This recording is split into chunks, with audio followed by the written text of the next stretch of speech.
ఇప్పుడు మీ ఆడకట్టుకు బుగ్గెలుగుతలేదు, ఎమ్మటే ward మెంబర్కు phone కొడతారు. 2 రోజుల కాంచి నల్లొస్తలేదనుకోర్రి సర్పంచ్ తానికి పోతారు. అట్లనే ఊరికి తొవ్వ సక్కగా లేదంటే ఎమ్మెల్యే తానికి పోతారు.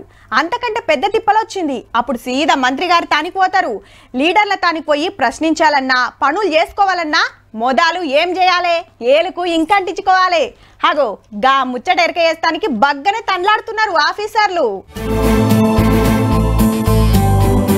ఈడ ఇల్లు రన్నింగ్ చేసేది, వీళ్ళు సైక్లింగ్ చేసేది, వాళ్ళు బుగ్గలు ఎగిరేసేది, ఇటు రంగు వల్ల లేసేది, అటు కళాకారులు ఆడి పాడేది అంతా పబ్లిక్ తోని ఓట్లేపిస్తానికే. ఓటు వజ్రాయుధం. మనిషికి ఆక్సిజన్ ఎట్లనో ప్రజాస్వామ్యానికి ఓటు అట్లా. ఓటు వేయకుంటే ప్రశ్నించే హక్కుంటది అని తీర్ల ప్రచారాలు చేస్తున్నారు ఆఫీసర్లు.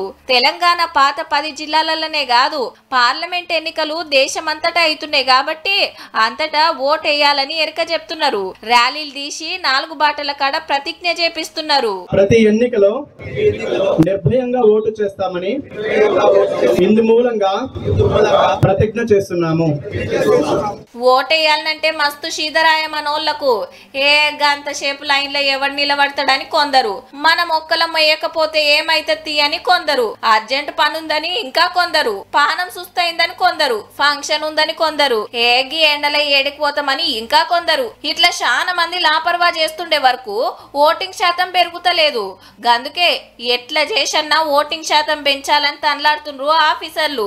ఓట్లు వచ్చినప్పుడల్లా ఆఫీసర్లు చెప్తూనే ఉంటారు, మనోళ్ళు ఎగ్గొడుతూనే ఉంటారు. అయితే ఈ తాపకు ఎండలు బగ్గ కొడుతున్నాయి కాబట్టి ఓ గంట పెంచి మాపటిలి 6 గంటల దాకా ఏలుకి ఇంకంటించుకునే ఛాన్స్ ఇచ్చిండ్రు ఎన్నికల సంఘపోళ్ళు. కాబట్టి ఎండ కొడుతుంది, మస్తు పనుంది అని వంకలు పెట్టి తప్పియకుండా తప్పకుండా ఓటేసిరాన్రి మా అయ్యగాని.